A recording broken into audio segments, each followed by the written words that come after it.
Thank you, Bianca. You're doing such a great job hosting, by the way. And I, Oh, I also thank have to you. say, your voice is making me very happy. I've spent many months in Brazil, and some of my best friends are from Brazil, and they sound like you, and I miss Oh my them, gosh, and it's warming my heart. I am gonna cry.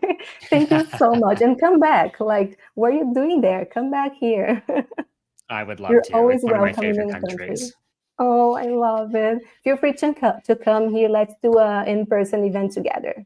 I'm I gonna was there a schedule few years ago for Carnival, it. actually, right before the world closed. I was in Brazil, headed. Oh I'm my from God. Canada, but I live in the US. But yeah, that was the last time I was there. So I do. Thank you for It's giving time me to come excuse back. to come back. Yes, Yes, you're welcome. Anytime. I agree. Fantastic. I think I'm sharing my screen. I think you should have access to that.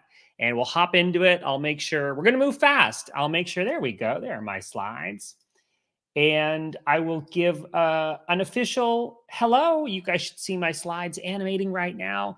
Bianca, thank you, by the way, for doing such a great job hosting today. I'm looking forward to getting some of the chat's questions coming up.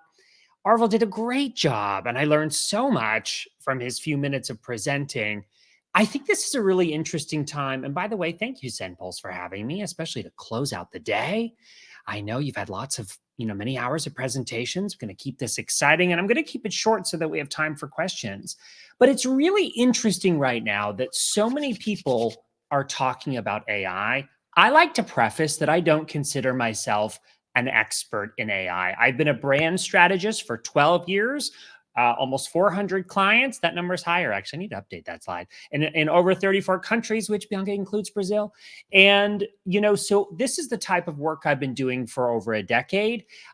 Branding is really my means of growing businesses. And we'll talk about that. I'll give you a process to follow. And I'm going to talk about AI, really the landscape right now, I think is kind of stressful. This has come up a few times today as a theme. We see tweets like this: AI just saved my day. I woke up feeling dizzy. I described my symptoms to Gemini and followed its advice. 2 hours later, I'm feeling much better. What a time we live in, right? And so, yeah, there might be some truth to that, but we are inundated with content, with tweets, with posts, with all kinds of things that we aren't doing yet. And we, as business owners, as marketers, already feel or perpetually feel behind, or we're not caught up, or we're not doing the latest and greatest hack to grow our businesses. I don't want you thinking that way, and I don't want you feeling that way. It's really important to me that the greatest takeaway for you from this session might not even be an AI tool or a tip. It might be. But the greatest takeaway might be a reminder to focus on the most important aspects of business, which is having a job in a business that fulfills you and having a job or a business that positions you for success. Maybe that's growth. Maybe that's scale. Maybe that's impact. Maybe it's a mix of both, or all, I should say, right? You don't need to hop on any kind of trend or tool or practice by tomorrow. Okay. So Arvel actually communicated this perfectly. There are tons of gimmicks. There are tons of, gimmicks is the best way to describe it. And I'm here to kind of point out and get you rerouted and focused on the things that matter. So I'm a brand strategist. This is a picture of me, 2011, when I was graduating school. And at that time, social media felt like what AI feels like right now. It was like the frontier. It was the wild, wild west. Like Arvel said, there weren't rules, right? And we're trying to navigate this and try things and fail and experiment and win. And AI is very much that space right now. Day to day, I pretty much split my time between two main responsibilities. I am working one-on-one with clients. I guess three also. I'm a speaker, so I present and share my ideas on these things. And the third thing is I sit at this desk at my home and I create content. I've partnered with over 85 brands, many of them AI tools, to create content primarily on YouTube. And so in doing that, I've gotten to try many AI tools and platforms just through my experimentation and my process of content creation. I like to say up front that AI is not perfect, and I have genuine concerns about what it can do to our society. But today, I'm not here to have a philosophical debate or an ethical debate or any kind of debate. I'm going to focus on the positives, okay? And so that's what we're going to do today. I'm going to give you some very practical takeaways. That's what I do in everything I teach and share. I have notes available at that link, which summarize what I talk about today. And I'm going to move fast. So if you miss anything, don't stress. My slides won't really tell you much because they're mostly photos and videos, but those notes will synthesize everything that I talk about today and then some extras so that you'll feel prepared, equipped, and inspired to move forward. Again, I focus on branding. Branding is my world. By the way, we should connect. This slide reminds me to tell you where I am most active on the internet. Instagram, LinkedIn, YouTube. I post at least once a week on YouTube. A lot of AI-specific content in it. I put it over on Instagram as well.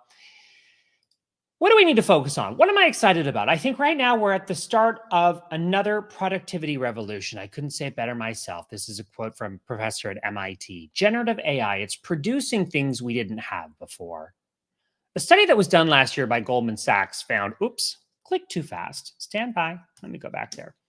A study that was done last year by Goldman Sachs found that, I'm talking specifically in the US workforce here, that 63% of jobs would be complemented by AI, 30% of jobs would be unaffected, and 7% of jobs would be replaced.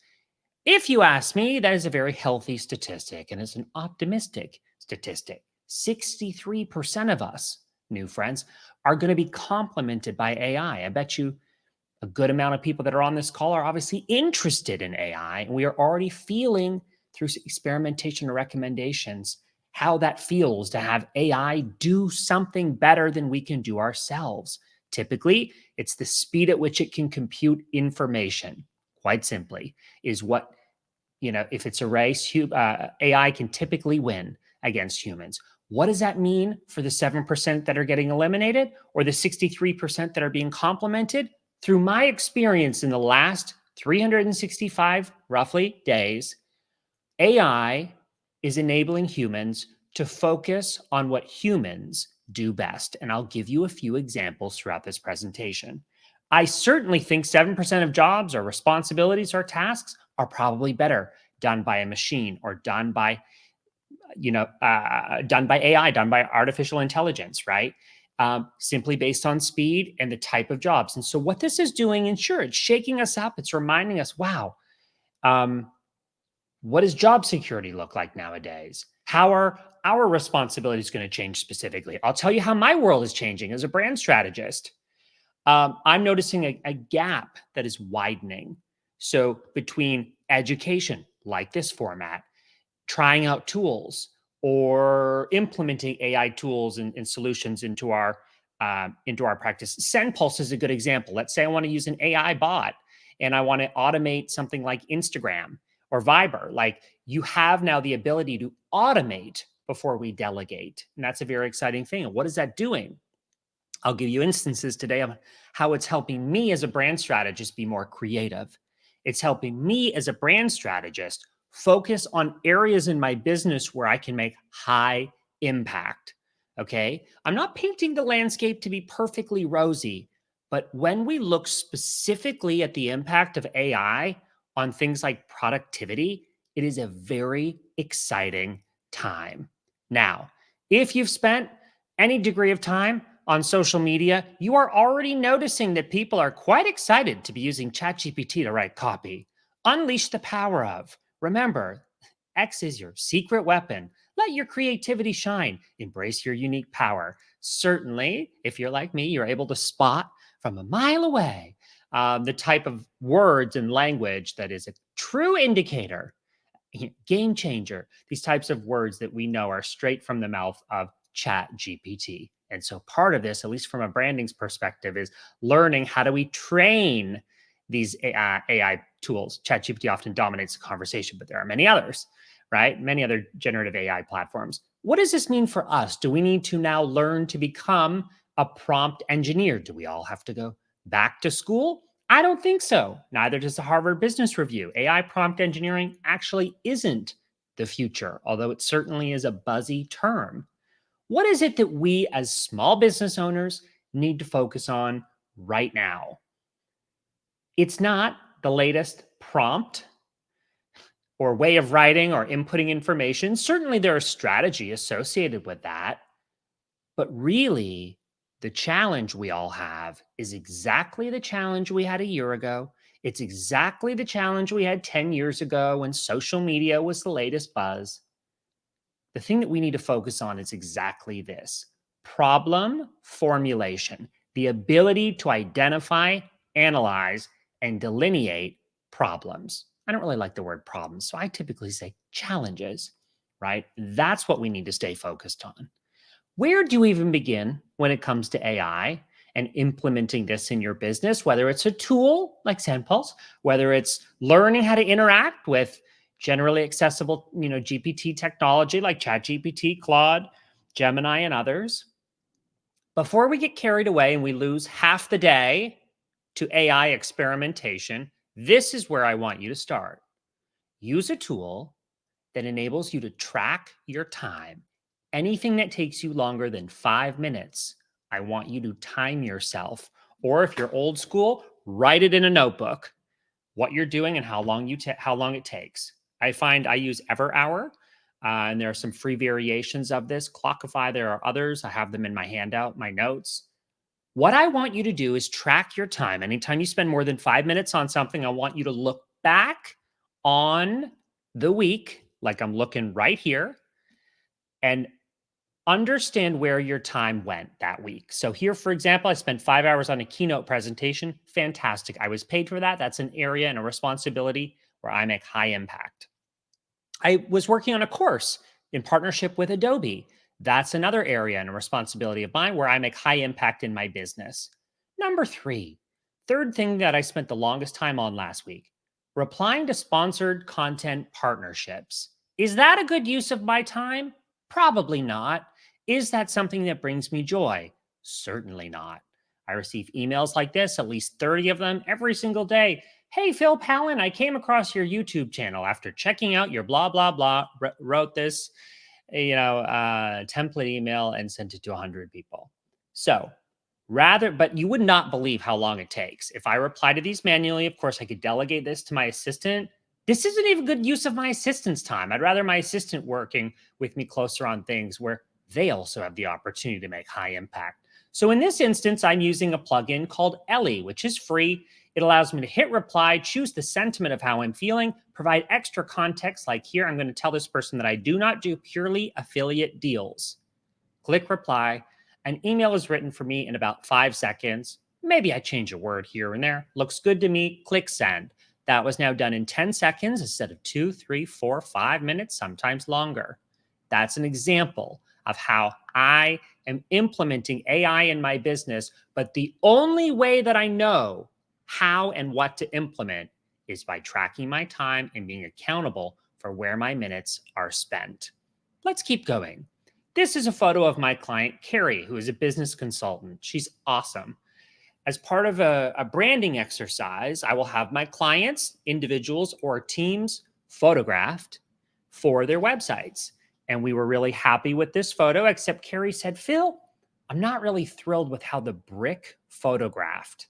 I love the color palette. She's got a really bright, beautiful color palette for her brand that represents her personality, but she didn't love the way the red brick photographed. So this was coincidentally the same day that Generative Fill launched in Photoshop, and all my content creator friends are posting about it and doing these cool experiments. And I thought, maybe I'll hop into Photoshop, quickly select the background, and see what happens when I try to change that background with a simple text prompt. That image that we generated in 5 minutes without having to reshoot it or spend more money on photographers ended up on the homepage of her website.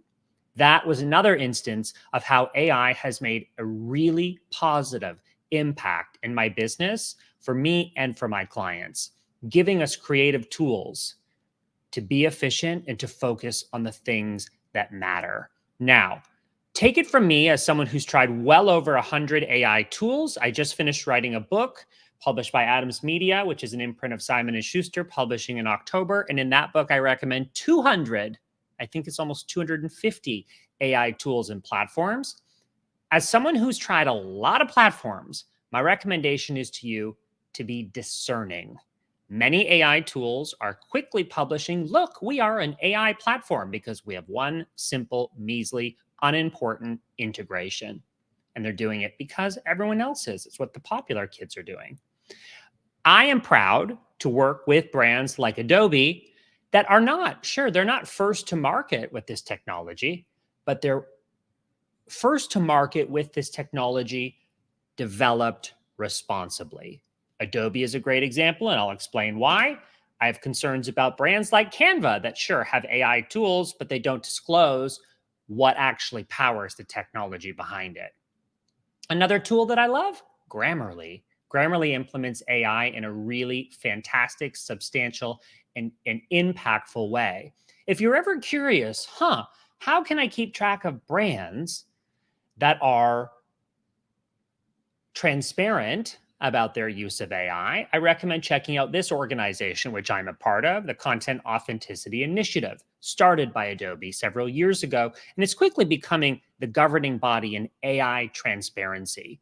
Adobe has developed technology called content credentialing, which means when AI is used to generate an image, for example, content credentials tell us that journey and what creators or artists have been a part specifically of creating assets that have been attributed to create something. It's really powerful and extremely important as AI evolves. This idea of transparency and content credentialing to respect the rights and the works of artists and creatives around the world. If you're overwhelmed by AI, I mean, typically we start with text generation, right? Text generation. It's like, oh my gosh, when you stare at ChatGPT for the first time, you're like, what do I even type?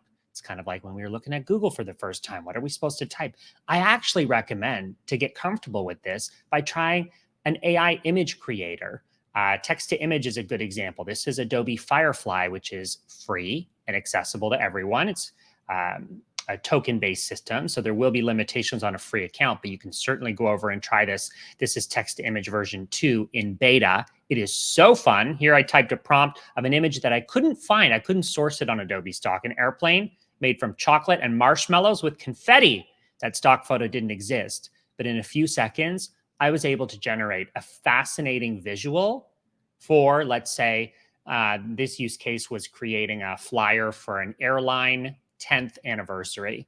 In this case, I uploaded a reference image called, this was chocolate covered marshmallows. And you can see how that impacted the design by providing a style reference. Again, I feel good knowing and using Adobe Firefly because these are images that are being created that are sourced exclusively from Adobe Stock and other media where explicit permission has been given and consent. So other AI tools, if you're looking for features that are approachable and not overwhelming for the average small business owner, I recommend hopping into Adobe Express. There are quick actions and lots of really cool AI integrations. Simple things like removing a background, adding captions to a video, animating something from audio. You get the idea. A few other tools that I really love, and I'll move quickly so that we have some time for some questions. Here's an example of when I was going to Google, because that's what we do, right? In this case, I was going to cancel a business subscription. I didn't think to go to ChatGPT, but I have this amazing plugin called Web ChatGPT, which is free. And right now, what we're looking at are the results from Google, which are 1, 2, 3, 4 sponsored posts that are garbage. Thank you, Google. And on the right, I'm using Web ChatGPT, which is a free plugin that is showing what I would type into Google, what I typed into Google if I was to type it into ChatGPT instead. And so it's training me as a newer user of AI tools. It's training me on what I might want to go to ChatGPT for instead of Google, which we're used to doing. That's a free plugin. Highly recommend it. 3 most important questions that I can give you. Okay. I think there's 3. I might have counted wrong, but let's see. What's your business goal? Branding does not matter. I say it time and time again. Branding is not the art of making something look pretty. Branding is really the art and science of taking inventory of your business goals and taking steps to actually manifest those or make them happen. What is your business goal? Then and only then can I give you strategy, AI tool recommendations and such. Once I know what your business goal is, nothing matters more than answering this question. From a branding standpoint, people or companies, I also want to know what makes you memorable, the experience of you memorable. As a brand strategist, I'm constantly thinking, what makes you great in real life? Your product, your service, what makes the experience of you great and memorable in real life? My job is to simply recreate that online, recreate that experience. So think of branding as really this pursuit of consistency between the in-person experience and the online version of you. That's how I typically think about this. Finally, what do people need? What do people need and are willing to spend money on? Right? That is such an important question that we continue to revisit, particularly in this landscape of gimmicks, AI tools that are gimmicks.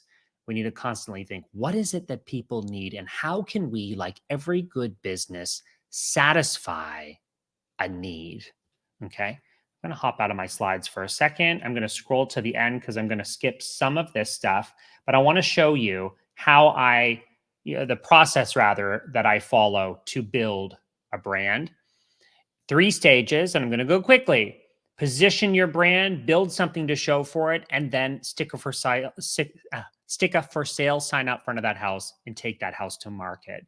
When we're positioning a brand, we're looking and thinking about the words we use to tell someone who you are and why they should care. How do we sum that up in a sentence? When we're building your brand, we're thinking about all the visual components that we use to recreate the in-person experience. Photography is huge.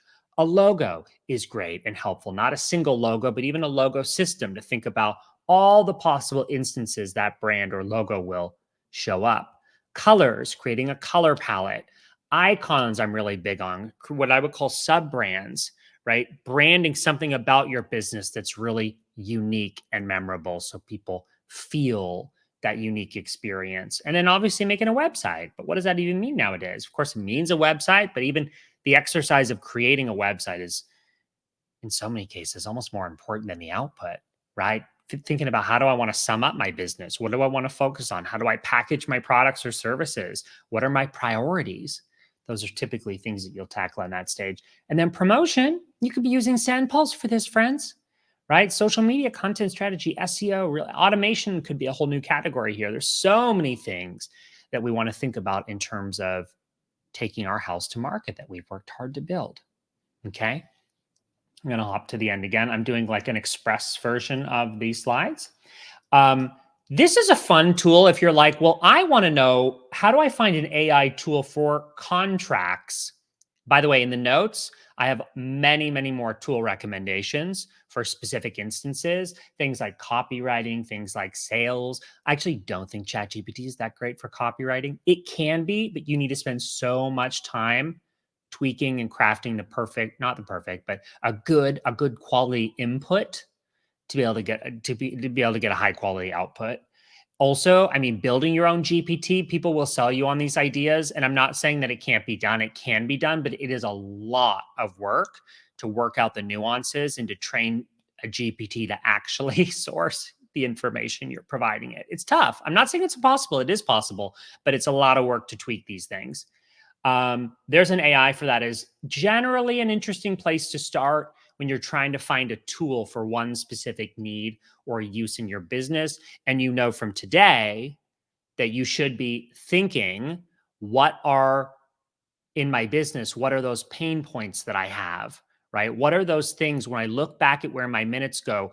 Where is my time being spent where I make high impact? Fantastic. Continue doing those things. When I look back at the week, what are the things I'm doing where I'm really enjoying the work? Fantastic. Keep those as well. But when you look back at the week and you go, gosh, I lost a lot of minutes to this task and it's not really the best use of my time. That's something I should automate or delegate, right? And that's where it becomes very exciting that now with really democratized, tools, AI made accessible to everyday people. It's exciting that we can start with automation and then move into delegation, other people on our team or contractors we hire for tasks and challenges. As I mentioned, these notes are available, philpallen.co/master-AI. And the last thing I want to mention to you, which I just added a slide to this because it's brand new, is I have a book coming out in October. I know it feels kind of far away, but they've already got it up on Amazon. And I'm quite excited about this. It's been a lot of work to write this. Over 250 tools recommended in it. And I tackle all different areas of running a small business. So there's a chapter for each kind of aspect of business, and we tackle it with real examples of hundreds of clients that I've had over the years in many different industries. Yeah, so that's the actually I think that link is wrong. Hold on, I'll actually write it better. It should be Phil P. Hold on. I'm literally, you guys, I added the link as I was waiting for this. Let me write it again. Phil P. dot. This is why you don't do things on the fly. That's the link. philp.al. Here we go. I'm going to go back in there. philp.al/AI-SM. That is the link to pre-order the book. Obviously, if you look up my name on Amazon, you'll find it. But that'll take you right there. If you are interested, we're very excited about this. I think I'm at time. I even timed myself, Bianca. You should be very impressed with me. Look at this. Time myself. I think we got a few minutes for questions. Love it. You are prepared. Thank you so much. It was amazing. I love it. Super excited for your book. I'm going to go check it out. I'm going to make a note on my calendar. And it's good, but because it's Halloween, so I'm never going to forget that it's in October, so it's perfect. Yes, exactly. It's a perfect way to remember the dates. So we have some questions here. First, we would like to know what is the biggest misconception about using AI when building a brand and how you would address it? Biggest misconception when building a brand with AI, Bianca, the first thing that comes to mind is we think that AI is a perfect substitute for things like creating a logo or a brand identity. Listen from me as someone who straddles both arenas. On this side, I'm working with individuals and leaner teams and students and grads that are using and leveraging AI to build their online presence. And that's fantastic.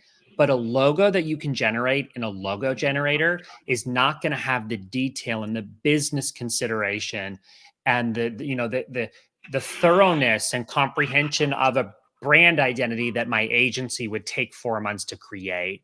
So you have to manage your expectations, I think, in this world. And as I said, I think I mentioned this, I'm just noticing a widening of the gap. I'm very excited because I play in both worlds. I'm working one-on-one with clients to solve business problems, but then I'm standing on stages and I'm teaching people with great enthusiasm how AI tools are really giving us access to so many interesting things. And so one is not a substitute for the other. They're two different worlds. I love it. And it's like, I love that you also work with the best of both worlds. So like you have experience in everything and like, you know what you're saying. we can use AI, but let's, there's time for AI and time for something that is like needs the human touch sometimes, Exactly. You worded that perfectly. That is exactly it. The human touch is everything. So human touch is really becoming something luxurious. It's becoming, it's the human touch is becoming something coveted. It's becoming something high end. And I actually find that quite exciting. Yes, me too, because the way that we can improve and like we talk about all the other speakers, like learn more about AI, because with this knowledge and with the human touch, oh my gosh, we can do a lot of things and I am excited for it. So let me see here, because I saw that we have a few more questions. Okay. How do you ensure that AI solutions aligns with the brand's value and missions? Well, one tip would be one of the first things that comes to mind as I think about this would be I do this when I'm working with brands, particularly AI brands, if it involves an avatar or if it involves any kind of usage of my likeness, photo, video, voice. I always am extra sure to have clarity on that brand's ethics, code of conduct. Mhm, Um, I mentioned to you, I mentioned this quickly, but the content authenticity initiative is a really important organization, and it's an important initiative that promotes transparency in the use of AI. I'm a big believer of that. I personally don't use AI to um, create anything that isn't untrue, if that makes sense. So if I'm using it in an mhm. image, I will disclose that I've used it. If I'm using it with clients, I will tell them that I'm using it and I'll explain to them how I'm using it. A lot of them are like, oh my gosh, I didn't know that was possible. And my clients are hiring, like they don't need to know all the details of it. That's why they hire me, but I'm a big believer in disclosing its use. And so organizations that are a part of the content authenticity initiative basically have met the credentials and proof that they're using AI in a transparent way. So I think, yeah, you want to be clear on your mission and your brand positioning, but you also want to make sure the brands you're partnering with have some kind of proof that they're using this technology responsibly. Yes, I agree 1,000% with you. Like transparency is the best thing ever. Not only with AI, but with everything, like telling people how you're doing. And of course, like you said, you don't have to give all the details. That's why they Yeah. hire you. But like Yeah. being honest with what you do, it's what makes not only the job more important, but not, it's also good for you because you're doing the right thing, and the company trusts you more because you're like, okay, if Phil is telling me everything, I trust him. So it's Yeah. a whole thing, and it's very important, especially with AI, because we see a lot of people trying to not admit that they use AI, and like, come Yeah. on, let's just say it. Yeah. I agree. I agree. Yeah. So I think, from what I'm seeing, I think that's it. That was the question we had. Phil, thank you so much. It was amazing. Please come to Brazil. I'm gonna send Yes. you a message on LinkedIn and say, hey, I'm waiting. Please come. Yes. Great. Great. Great. Great. And thank you so much for your participation, for all the knowledge you share with us today. It was very important. And thank you so much. I appreciate it. Thank you so much for having me. Thank you. See you soon, hopefully another conference. And hopefully in Brazil. Let's create content together here. I love it. That sounds like a perfect plan. That's a deal. Thank you so much.